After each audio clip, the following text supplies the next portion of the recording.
سڵاتان لێبێ فێرخوازانی خۆشەویست هیوادارم هەموولایەکتان باش و تەندروست مامۆستا لەم کۆرسەیە وانەی فیسیۆلۆجیتان پێ ئەڵێمەوە. Learning objective, you should be able to understand homeostasis and how it works in physiology. واتە ئەبێت تۆ لەم وانەیە بتوانی لەوە تێبگەی کە هۆمۆستاسیس چییە، هەروەها چۆن ئیشەکە لە فیسیۆلۆجیە. بۆ سەرەتای دەستپێکردنی هەروانەیەکی فیسیۆلۆجی پرسیاری ئەوە کرێ ئایا ئەنەتۆمی چ جیاوازیەکی لە فیسیۆلۆجی هەیە.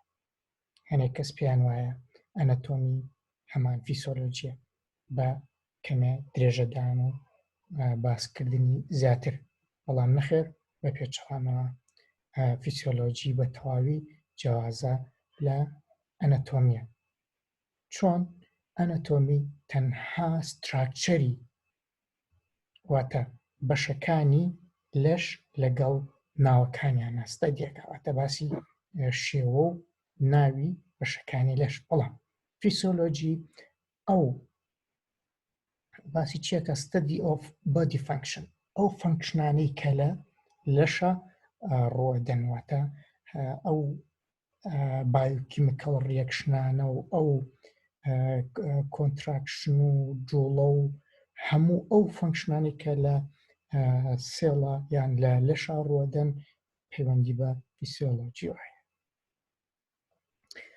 نمونەیەکی جوان بۆ ئەوەی کە لەوە تێبگەین جیاوازی نێوان ئەنەتۆمی و فیسیۆلۆجی چییە؟ ئێمە بزوێنەری ئۆتۆمبیلمان هەیە. بزوێنەری ئۆتۆمبیل ئەگەر ئەنەتۆمی بزوێنەری ئۆتۆمبیلەکە بزانی پێویستە دەستنیشانی بەشەکانی بزوێنەرەکە بکەی. بۆ نمونە پاتریمان هەیە، سلندەرمان هەیە، پستۆنمان هەیە، ئەمانە بەشەکانی بزوێنەرەکە، ئەمانە ئەنەتۆمی بزوێنەرەکە. بەڵام فیسیۆلۆجی بزوێنەرەکە چییە؟ ئەو بەشەی ناوەوەی کە بایۆکیمیکەڵ ریەکشن بەهۆی هەبوونی گاسیان بنزین و ئەو جۆرە سوتێنەرانەی کە ئەبنە هۆی دروستکردنی وزە و بزواندنی بزوێنەرەکە و ئیش پێکردنی، ئەوە ئەبێتە فیسیۆلۆجی. لێڤڵی ئۆف ئۆرگەنایزیشنمان هەیە لێرەیە، لە چەند لێڤڵێکە ڕێکخراون. کیمیکەڵ لێڤڵمان هەیە، واتە لە بچووکترین لێڤڵەوە کیمیکەڵ لێڤڵە، ئەمانیش وەکو چی؟ ئەتۆم لەگەڵ مۆلیکولارە، ئەتۆم لەگەڵ مۆلیکولە. هەروەها چیترمان هەیە لە لێڤڵەکە؟ سێڵمان هەیە، دوای کیمیکەڵ لێڤڵ سێڵمان هەیە. سێڵ چییە؟ سێڵ basic unit of living things. سێڵ بنچینەی هەموو living things، واتە هەموو زیندەوەرێکە. Human are multicellular، مرۆڤ فرەخانەیە.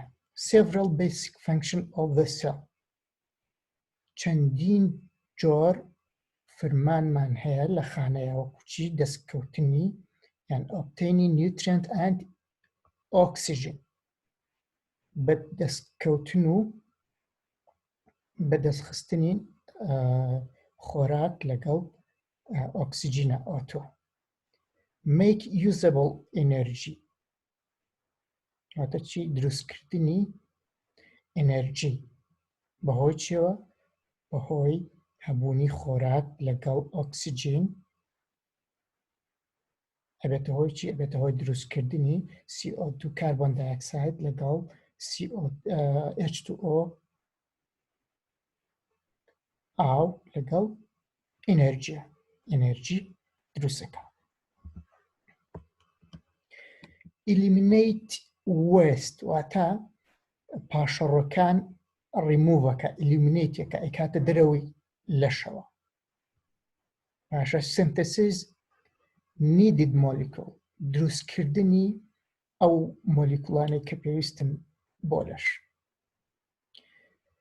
respond to environmental change کاردانەوە بەرامبەر environmental change واتە گۆڕانی ژینگەیەکە control exchange of material with the environment کۆنترۆڵی گۆڕانکاریە ماتریالەکان واتە گۆڕانکاری لە ماتریالەکانە لەگەڵ چی لەگەڵ ژینگەی دەرەوە transport molecules گواستنەوەی مۆلیکولەکان reproduce زۆربوون in multicellular organs cell specialized لە زیندەوەرە فرەخانەکانە cell specialized واتە تایبەتمەند ئەبێ بۆچی بۆ tissue چییە tissue group of cell with similar structure and function واتە گروپێکە لە خانە کە هەمان structure لەگەڵ فرمانیان هەیە there are 4 type of tissues 4 type لە تیشومان هەیە مەسڵەکانیش چەند جۆرێکن جۆری یەکەمیان چین specialized for contraction and force generation جۆری یەکەمیان specialized کراون بۆ contraction لەگەڵ دروستکردنی هێزە جۆری دووەمیان skeletal واتە لەگەڵ پەیکەرە پیانەوترە پەیکەرە ماسوولکە لەگەڵ ئێسکە پەیکەران movement of body or body part ئیشان جوڵەی لەشە یان بەشەکانی جوڵەی بەشەکانی لەشە کاردیاک واتە دڵە ماسوولکە پامپ بلەد واتە پاڵ بە خوێنەوە بۆ بەشەکانی لەش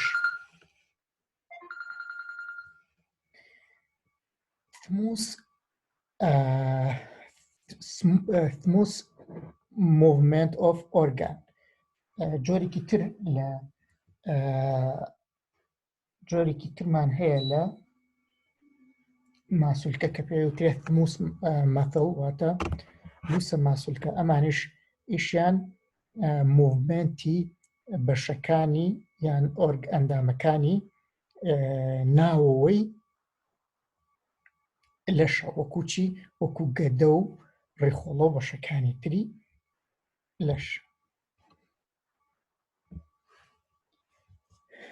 epithelial مان هەیە epithelial specialized for exchange between cell and environment تایبەتمەند کراون بۆ گۆڕینەوە لە نێوان سێڵ لەگەڵ ژینگەی دەرەوەیدا دووەم جنرال تایپمان هەیە واتە شێوەی گشتی ئەمش sheath and secretory gland واتە چی واتە ئەو بەشەی کە شیت بەرگی دەرەوەی لە بەرگی دەرەوەی لەشایە لەگەڵ ڕژێنەکان sheath are tightly joined cell covering or lining part of the body واتە sheath بە شێوەیەکی تند و تۆڵ پێکەوە بەستراون و کەڤەری چیەکەن واتە بەشی دەرەوەی لەش دائەپۆشن gland secrete product گلاندەکانیش چین ئەوانن کە هۆرمۆنەکان ئەڕژێن سەرفەیس وەکو وتمان لە ڕووی دەرەوەی لەشە گلاندمان هەیە چی پێوترێت سویت گلاند ئارەقە ڕژێنەکان endocrine glandمان هەیە release product to interstitial fluid and it goes into blood واتە گێڕانەوەی شلەکان بۆ ناو خوێن لەگەڵ ئەدریناڵین گلاندمان هەیە جۆرێکی ترمان هەیە لە tissue nervous tissue specialized for initiation and transmitting electrical impulse. ئەمانیش specialized کراون واتە تایبەتمەند کراون بۆ گواستنەوەی فرمانە کارەباییەکان. لەکوێ هەن؟ brain، spinal cord، nerves لەم شوێنانە هەن. جۆرێکی ترمان هەیە لە شانەی تایبەتمەند connective tissue. Connective tissue specialized for connecting and supporting found all over body. تایبەتمەندکراون بۆ پێکەوە بەستنی بەشەکانی لەش لە هەموو بەشەکانی لەشە ئەدۆزرێنەوە. ئۆرگانز، ئۆرگانمان هەیە. ئۆرگانەکان لە چی پێکهاتوون؟ group of two or more tissue designed to perform specific function. واتە ئۆرگان چییە؟ لە دوو یان چەند تیشویەک زیاتر پێکهاتووە و هەمان ئیش و فرمان بەجێ ئەگەێن. بۆدی سیستم یان ئۆرگان سیستم چییە؟ ئەمە لە ئۆرگان گەورەترە. group of organ designed to perform particular function. واتە گروپێکە لە ئۆرگانێک یان چەند ئۆرگانێک زیاتر پێکهاتووە و هەمان فرمان بەجێ ئەگەێن. whole organism چییە؟ whole organism واتە ئۆرگانیزمەکە هەمووی بە تەواوی. group of organ system وەکو چی group of organ system؟ ببورن ئێمە لە لەشی ئێمەیە چەند ئۆرگان سیستمێکمان هەیە وەکو nervous system، endocrine system کە هەریەکەیان فرمانی تایبەتی خۆی هەیە. نمونە endocrine system communication and control. integumentary system لەگەڵ respiratory system، urinary system، digestive system، immune system. immune system ئیشی چییە؟ protect body from the foreign substance other organism and cancer cell. پارێزگاریکردنە لە چی؟ لە لەش لە تەنی دەرەوە، هەروەها لە ئۆرگانیزمی تر، هەروەها لە کانسەر سێڵەکان. muscle skeletal system، circulatory system، reproductive system. reproductive system ئیشی زۆربوونە. هۆمیۆستاتیسمان هەیە. ئەمەوێ لە هۆمیۆستاتیسا زۆر بە جوانی بۆتان ڕوونکەمەوە لەبەرەوە پێویستمان بە وایت بۆردێک ئەبێ بۆ ئەوەی کە هۆمیۆستاتیس بە جوانی ڕوونکەینەوە لە وێنەیەکە بۆتان پیشان بەم کە چۆن هۆمیۆستاتیس ئیش ئەکا لە لەشی ئێمەیە بۆ ئەنجام گەیاندنی فیسیۆلۆجی. هەروەکو لێرە نووسراوە a dynamic equilibrium where body conditions are maintained with no limit. واتە ئیشکردنی body condition لە dynamic equilibrium واتە هەمیشە پارامترەکان نە زۆر زۆرە بن نە زۆر کەمیشە بن. باشە؟ necessary for each cell to survive. پێویستە بۆ هەموو خانەیەک کە بەردەوام بێ لە ژیان. each cell contributes. all cells are in contact with the aqueous watery. واتە هەموو خانەکان لە دەرەوەی خانەکان چین؟ وەتەرین. واتە لە دەرەوەی ئەکستراسێلولەر لیکویدمان هەیە. internal environment contact all cell واتە internal environmenتی خانەکە هەر شلەیە لە دەرەوەش هەمان شێوە شلەمان هەیە بۆیە exchange made هەتا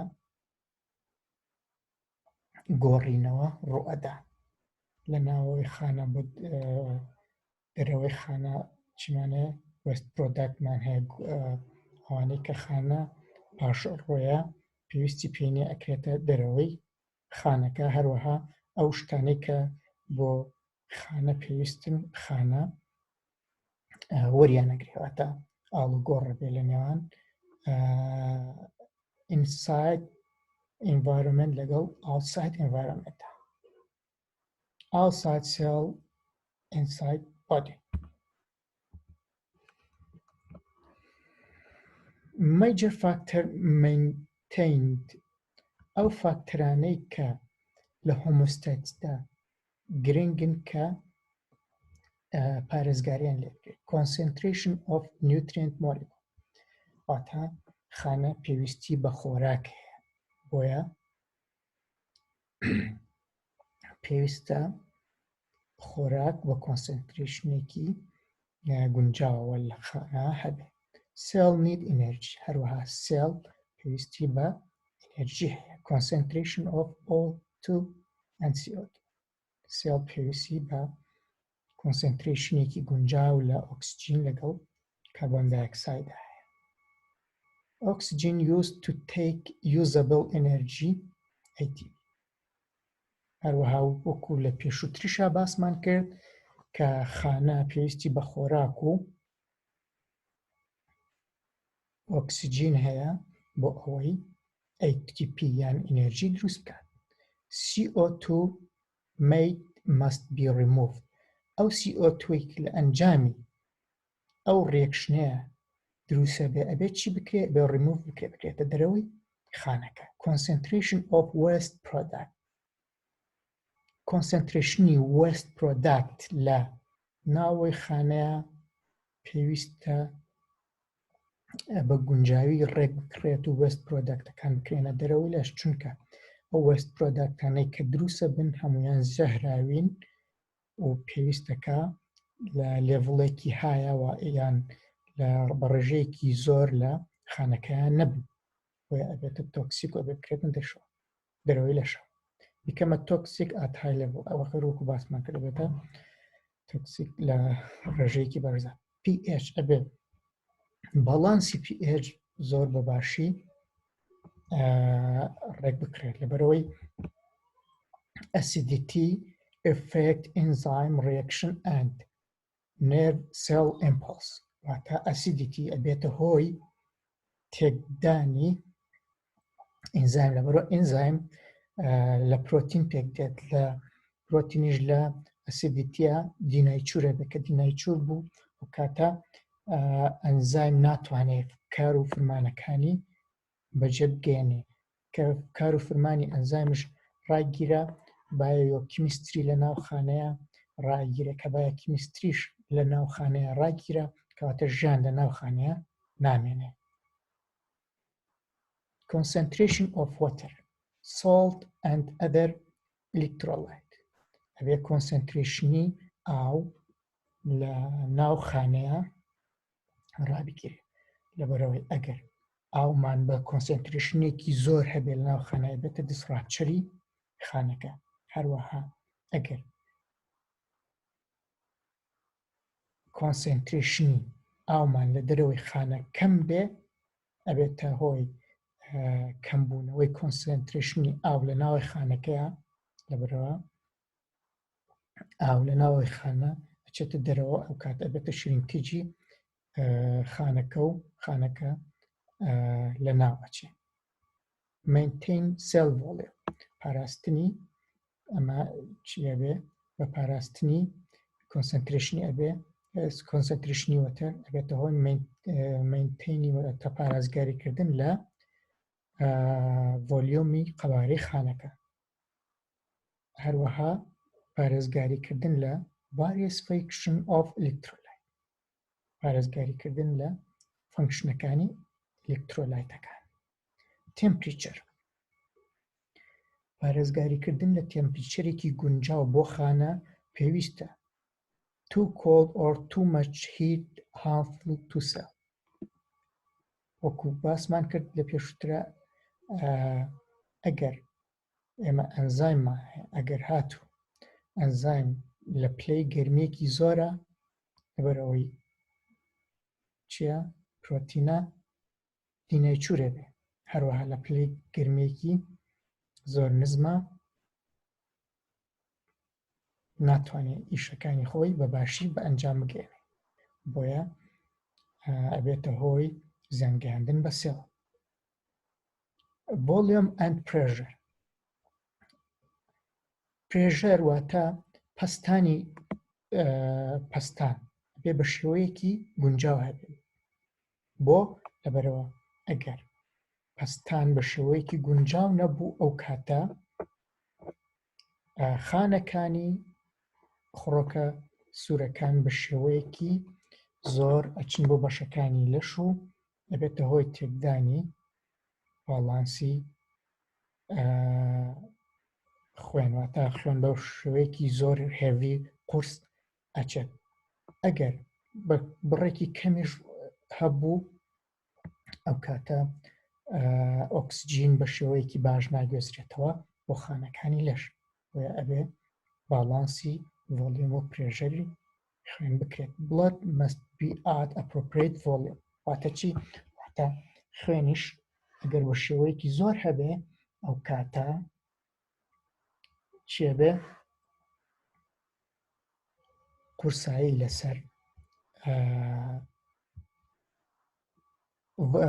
بڵەد ڤیزڵەکان دروستە بێ و ناتوانن کاری خۆیان تەواوی بە ئەنجام بگێن. هەروەها ئەگەر هاتوو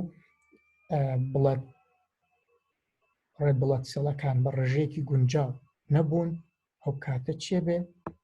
وەکو باسمان کرد ئۆکسیجین بە شێوەیەکی باش ناگات بە خانەکانی لەش و ئەو کاتەش خانەکانی لەش بە باشی فەرمانی خۆیان بە ئەنجام ناگەن. Major organ system control mechanism body controlled by mainly nervous and endocrine system واتە ئێمە لە پێشوە باسمان کرد هەموو ئەو شتانەی کە لە پێشوە باسمان کرد وەکو ڕێژەی پەستانی خوێن یان هەبوونی ئاو هەبوونی خوێیەکان ئلکترۆلایتەکان ئەبێ چی بێ؟ لە ئاستێکی گونجاوە بێ نە زۆر زۆر کەم بێ نە زۆر زۆر زیاد بێ باڵانس بێ. بۆ ئەمەش پێویستمان بە چی هەیە؟ پێویستمان بە کۆنترۆڵ هەیە. ئەمەش لەلایەن چیەوە کۆنترۆڵەکرێ؟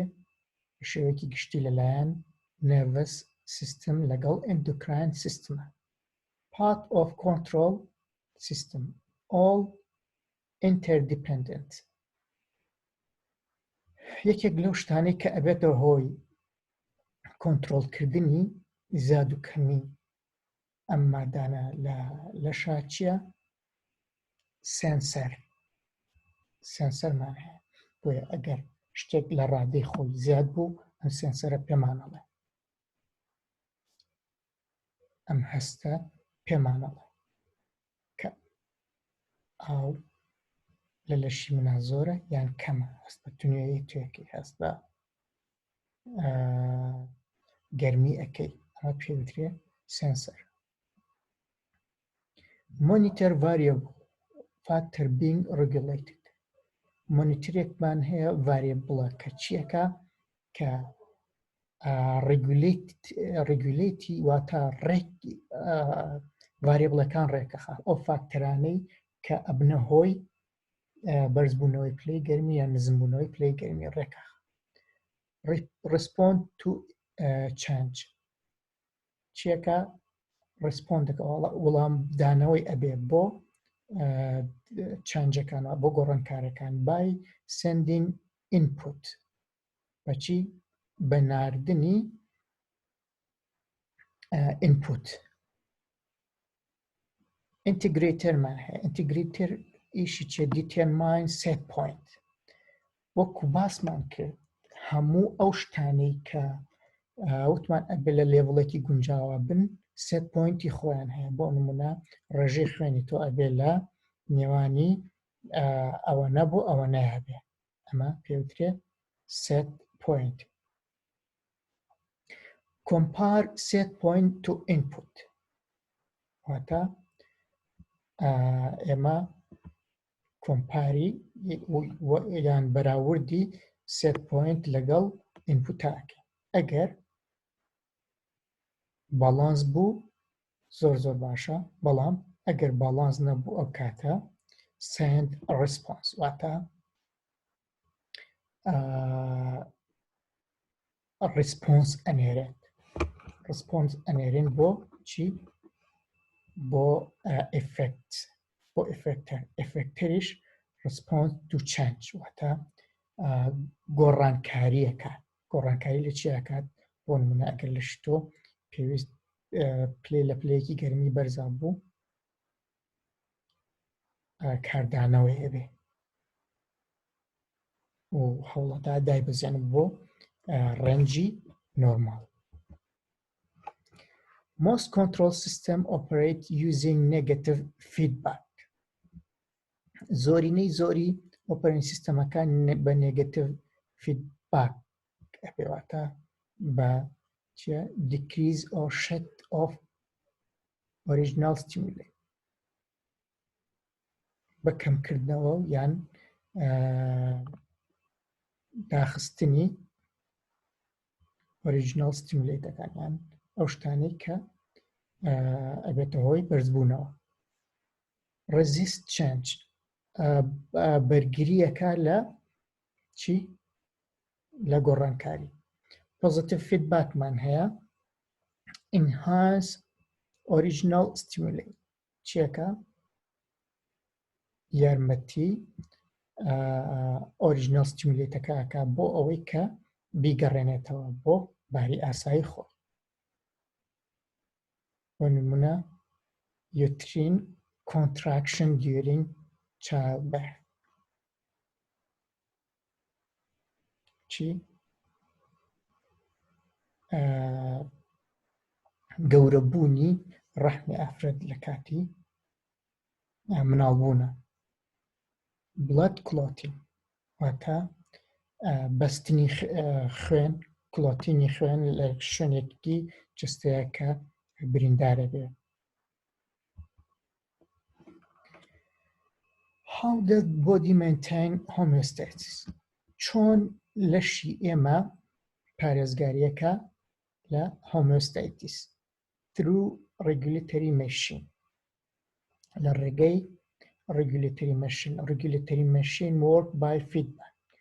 Regulatory machine بەهۆی چیەوە ئیشەکە؟ بە هۆی feedbackەوە. feedback چیە؟ return output to the input part of system. گەڕاندنەوەی outputەکان بۆ input partەکانی سیستەمەکە واتە گەڕانەوەی بۆ normal range. بۆ نمونە بۆ ئەوەی بزانین کە feedback چۆن ئیشەکە، ئمە environmentمان هەیە، لەوانەیە ئەو environmentەرە ئەو environmentە بێتە هۆی گۆڕانکاری لە چیە؟ لە ئەو نۆرمال ڕێنجەی کە ئێمە باسمان کرد. ئەو کاتە سێنسەرێکمان هەیە پێمانەڵێ کە گۆڕانکاری دروست بووە ئەبێ بەهۆی ئیفێکتەرێکەوە بگەڕێتەوە بۆ کوێ؟ بۆ کۆنترۆڵ، بیگەڕێنینەوە بۆ کۆنترۆڵباری ئاسایی خۆی. سوپاستان دەکەم بۆ گوێگرتنتان. ئەگەر دەرفەت هەبوو زۆر بەباشی بەهۆی وایتبۆردێکەوە بۆتان ڕوونەکەمەوە کە هۆمیۆستەیتیس چۆن ئیشەکە بەڕوونی و بەجوانی بەباشتر. سوپاس بۆ گوێگرتنتان.